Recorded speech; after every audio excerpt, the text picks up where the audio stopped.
I'm Amber Banda with 96.3 KH Country, and I'm talking again here with Randall King. He will be here in El Paso, Texas at Lowbrow Palace March 26. Now, Randall, I know you meet a lot of people. I won't get offended if you don't remember me, but back in 2024 when you came to Lowbrow, we were in the radio room. There was a friend of mine that brought you some delicious goodies. I talked about having a mosh pit at your concert, which I didn't actually start. So welcome back to El Paso. Yes, ma'am. It's good to be talking to you again. Yeah. I recall all of this. we had a different bus. My bus had broke down, so it was a wild trip to get down there to El Paso. We barely made it. That's right. Well, we're glad you did. That's right. So right now you're currently on your big deal tour. You have quite a few of them sold out. And so we are a part of that. We're so excited. And you're also going to be touring this summer with Luke Bryan again, right? This is like your second time with him? Yes, ma'am. How cool. Yes, ma'am. This will be our second time out there with him. And he's incredible, an incredible human, great man. We're excited to get up there and get in front of his fans and play some traditional country music for him. And that's what you're known for. Make a bigger fan base. Yes, ma'am. That's right. And you just released the song Big Deal. I heard it. I loved it. It kind of reminds me, big deal. I'm not on that scale, but it kind of reminds, when you have a big attitude in a tight-knit community. It's about small town fame, and you're working on a new album for 2026. I know a lot of it right now is kind of kept under wraps. So what can you tell us about the new album? Honestly, probably not a whole lot. We got a new record coming out back end of June, so we're coming up on it. We're coming close. We just finished up most everything on it. There's a couple things we're tweaking in the post-production phase. Yeah. And we'll have the masters back soon, go to print, and have it. And it's this record is me going back to my roots. We kind of pushed the envelope on the neon.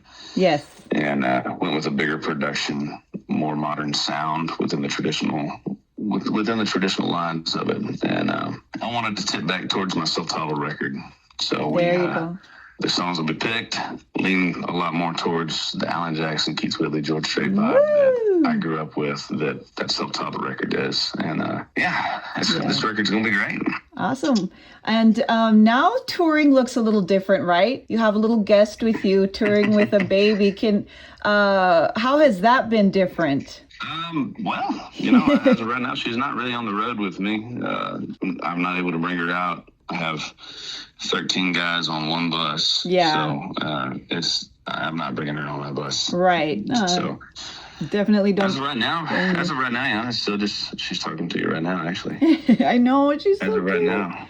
Oh. She's I just take every chance that I get when I'm back here in Nashville and occupy my time, block my time, and make sure that I get father-daughter time with her. Oh yeah, being a girl dad. She'd been to a few shows, but mostly anything close by Nashville. Yeah. Are you gonna say hi to them? Hi, hello there. Oh, so cute. You're on daddy duty right now. All right, that's okay. You don't gotta say hi. We appreciate you being there. So I made her nervous. I know I did. I'm so sorry. So you recently released a song, "I Keep Your Memory Around." It's close to your heart. And do you think you could talk a little bit about that song and what it means to you? Yeah, I cut that song. It was the last song that I put out with my label before we parted ways. Mm-hmm. It's really close to me. It's about the memory of my sister and just the little things that I do to keep her around, little things that she does to show back up and show that she's still here. That's right. But it's our job to tell the people that we've lost in our lives, the people that we love that are gone. It's our job to tell their stories. Yeah. And I feel like that's what that song does for me. Right. And, if you don't mind me saying, your daughter as well was named after your lost loved one, correct? Yes, she was. Yeah. Oh, yes, she that's was. Beautiful. My sister Leanna. That's beautiful. So for our listeners who might not know you yet or what your sound is, what would you want them to know about who you are and what your music represents? Traditional country music. We honky tonk, but we walk the line between traditional country and a little bit of Western swing and just high energy country music. There you go. I mean, you've been compared a lot to George Strait, so that, I mean, I would think is a huge compliment. Oh, absolutely. That's like one of the biggest compliments you can give an old boy. Right? So when you come back to El Paso, you're going to eat at Texas Roadhouse for old time's sake? I went a little deep with that one.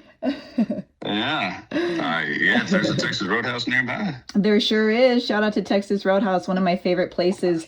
Matt, I was going to tell you, I was looking on your Instagram and you were performing in a beanie and Chiefs jersey. And I was like, so why does Randall King have this guy, posted this video of this guy? I did not know it was you. I was expecting you to bust out with like an emo song.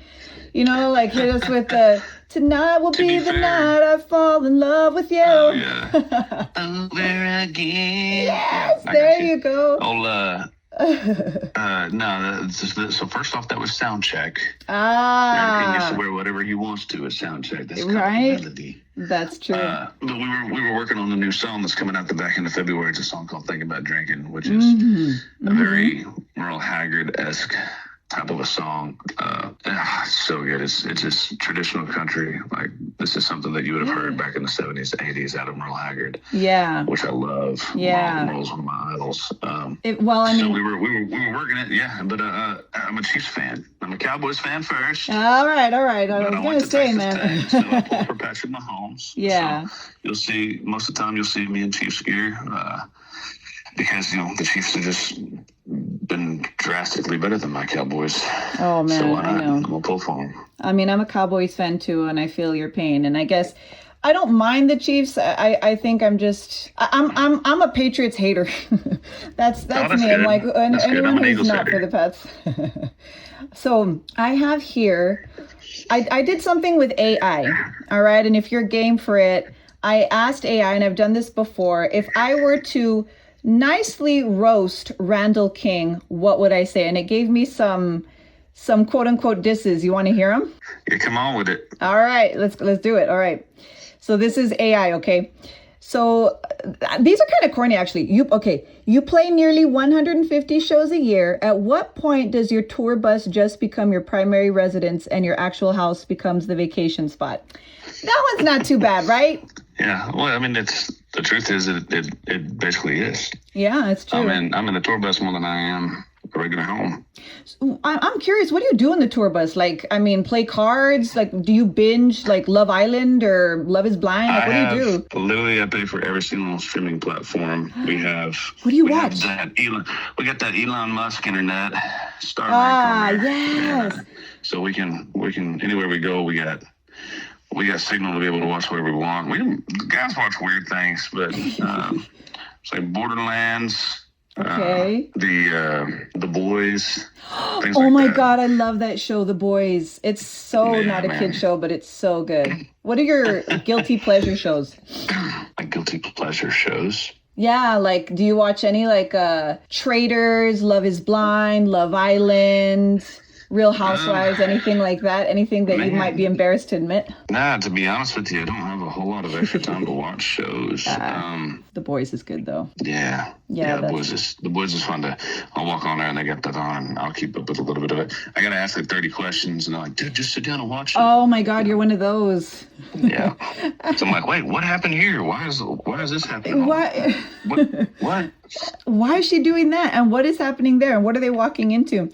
So, okay, I'm going to give you another one of these insults. Let's see. All right. You're keeping traditional country alive while everyone else is adding trap beats. Do you ever feel like the guy's still wearing a cowboy hat at a rave? Again, I told him keep him PG, okay? I'm not brave enough to... Yeah, that's nice. Sure, yeah. Here's another one. All right. Well, I don't think... Okay. You released an 18-track album with Into the Neon. Were you worried people might forget the first half by the time they got to the end? Or were you just trying to make sure everyone got their money's worth? That one's pretty... I mean, there's like 22-track albums out there now, right? Wasn't that Morgan Wallen's? More than that. Yeah. Like 30, like almost, like it's ridiculous. You right? basically released 2 records at one time. Yeah, like... release one record, turn around a year later, release another record. You know what I mean? Yeah. It's crazy. Yeah, like song record. no, thank you. I have a question. 18 was a lot. But Was like, did it feel like too much, or what made you want to? For sure. Yeah. Okay. Yeah, I think it like maybe like 10, 12 songs is like a good spot. Well, I'd been to be fair, I feel like I'd been gypped at my label with just being pinned down to minimal songs and releasing singles. And when Shot Glass came out, we only had 11. It was 11 songs, and like I think 6 or 7 of them had already been out. So I was like, I want to put out a record where I'm actually getting to put out music. You know what I mean? I don't want to release half the record before it comes out. Right. So we went with, it was supposed to be 15 songs. We overtracked because we were within budget. We had the time, and ended up being able to put 18 songs on there, which was great. First time I got to put out a lot of music. Yeah. So no. So this goes back a few years, but you made your Grand Ole Opry debut in 2022. What did that moment mean to you and your dad, considering it was one of those goals you set together when you were a kid? Yeah, man, everything. We started out with that on a little notepad, piece of paper. Daddy asked me to write down my bucket list, and that was one of them. Green Hall was one of them. The Ryman was one. Kane's Ballroom, the Crystal Palace. There's a bunch of them. We got to check it off. But that's awesome. Getting to go up and make the Grand Ole Opry debut, dedicate the whole thing to my sister 2 years after she passed was. Yeah. I mean, it was just a beautiful moment because she got to be there with me. Yeah. At the Ryman when I opened for Cody Johnson in 2019. Wow. And so she got to stand in the circle of the original. That is so cool. Me, her, and Daddy stood there together in the circle, and I promise you, when me and Daddy stood in the circle again at the Opry this time, she was with us again. Oh yes, she was.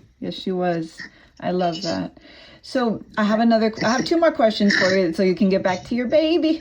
If you could bring back any country artist from the dead to do a show with, who would it be? Keith Whitley. Keith Whitley. There you go.